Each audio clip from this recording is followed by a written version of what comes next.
A question we get asked all the time is, how do you find these unique and amazing places to stay?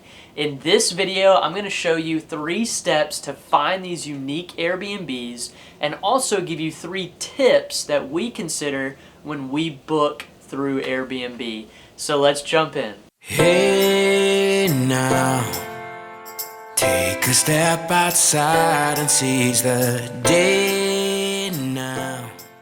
If you find this video helpful, be sure to like it and comment down below. Engaging with our videos really helps them to perform well here on YouTube.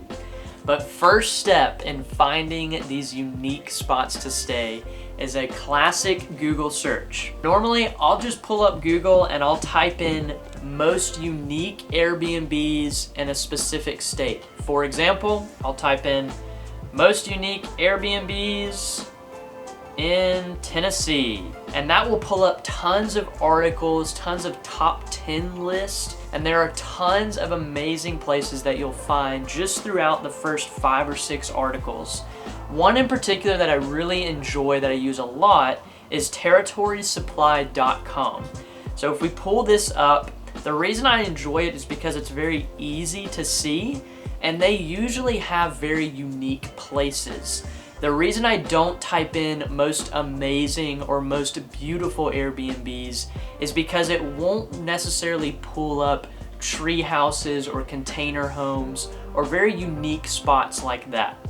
So if I pull up Territory Supply, they've got great pictures, descriptions, and they always have the link to the Airbnbs that you want to go to. And so this is a 12 amazing, unique Airbnbs in Tennessee. The second step is then going to Airbnb, and this one's gonna be a lot more in-depth, and it's gonna give you a lot more options. So if you go to the home page of Airbnb and you scroll down, you'll see Live Anywhere, Outdoor Getaways, and then the next tab is Unique Stays. So you want to click on Unique Stays. From here, it's just going to pop up a bunch of random places. So I'm going to add my location. We'll do Tennessee again. The reason I search a state rather than a specific area is because it's going to give me a lot more options. And if I'm just looking for a place to go, this is definitely the way to do it. But I'm not going to add any dates because a lot of these Airbnbs book up a lot of the time, and so they may only have random days you can find. So I don't do dates, and then I just put in 2 guests. From here, I've got tons of options all throughout. But to narrow it down further, there's 2 different things you can do. You can either zoom in on the map on a specific area, such as if you want to go to the mountains in East Tennessee, you can zoom in on the mountains. And then you can click search this area, and it'll pop up all of the unique stays in that specific area. The main way I narrow down is by going to the top right corner to the 3 dots. These are all of your filters. You can obviously put in whatever you want here. For me, when I'm looking for options, I'm just gonna go down to unique stays. Right here, you've got all of these different types of unique stays. But the thing about this that I have found is there are 4 categories out of these 30 that account for over 80% of the actual results that you will see. Those 4 are camper and RV, campsite, tiny house, and farm stay. So if you just select those 4, it's gonna say 300 plus stays. But if you select everything else, most likely it's gonna be around 200 places. That's just what I've found looking through all different states.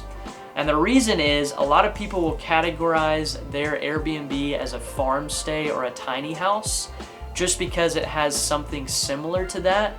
And a lot of the times that's not really what you're gonna be looking for if you're really looking for a unique, amazing spot.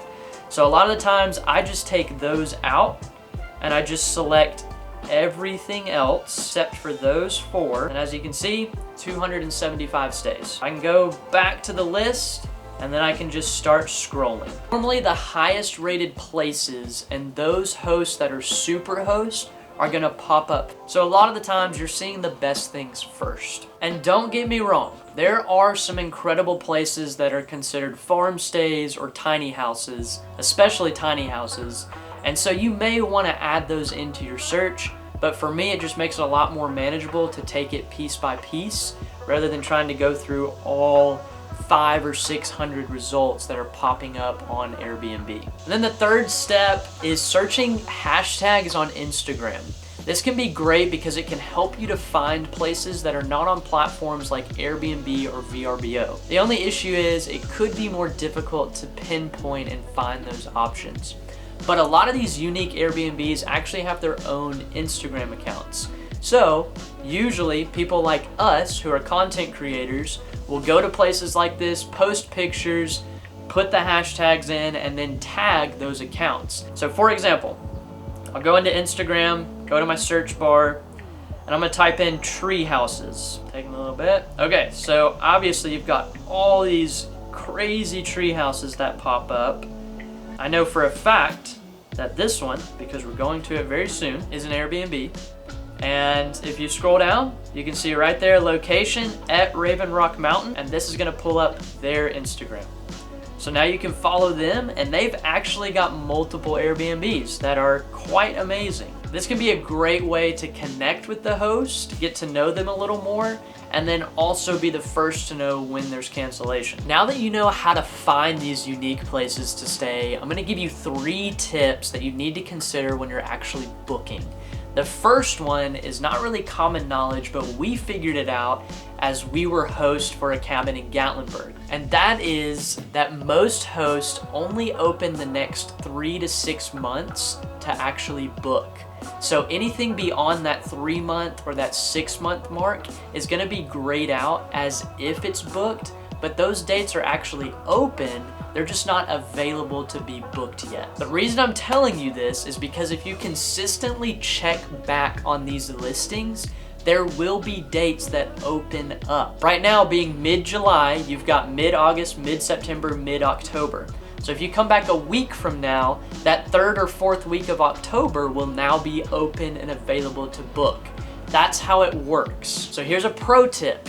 If you've got something that's way in the future, maybe your anniversary is coming up in 6 months, or you've got a birthday in 8 or 9 months, and you want to plan a great trip to this place, you can always message the host and ask and see if they would be willing to open those dates for you to book. This may not always happen, they may not be willing to do that, so just be respectful of what they choose to do. But that is an option, and there are a lot of hosts out there that would love to go ahead and get bookings for those months. Now, second tip, and this is probably one that seems obvious, but when you're booking a place that is very unique, such as a treehouse, be sure to read the entire description and go through all of the different amenities that it shows that it has. The reason is, because these places are unique and they're usually in crazy places, we have found things such as there's a 15-minute hike from the parking area to the Airbnb, or there's no air conditioning, or there's no fridge or freezer. There's all kinds of things like that that you may not know if you're not reading carefully. So be sure to read carefully. The host will usually send a message with all those details, but just in case, read through all the information. You can always message the host and also just ask for more information if needed. Third tip, this is another one that should be common knowledge, but read the reviews. This is gonna do 2 things for you. Especially on these unique stays, it's gonna give you a good feel for what the experience will be. And then we have actually found things in the reviews that people have recommended to bring or do while you're there that were not in the description or in the message that the host sent us. So those can always be helpful. Just scroll down, read through the first 5 or 6 reviews. That way you get a good feel for what you're about to do. There you have it. 3 steps to find unique Airbnbs, and then 3 tips to consider while you're booking. We hope you enjoyed this video. If you did, please like it. Comment down below, let us know if we missed any other tips, and also subscribe to the channel. We have new amazing Airbnbs coming out every week. You don't want to miss them. So hit the subscribe button, come journey more with us, and we'll see you next time.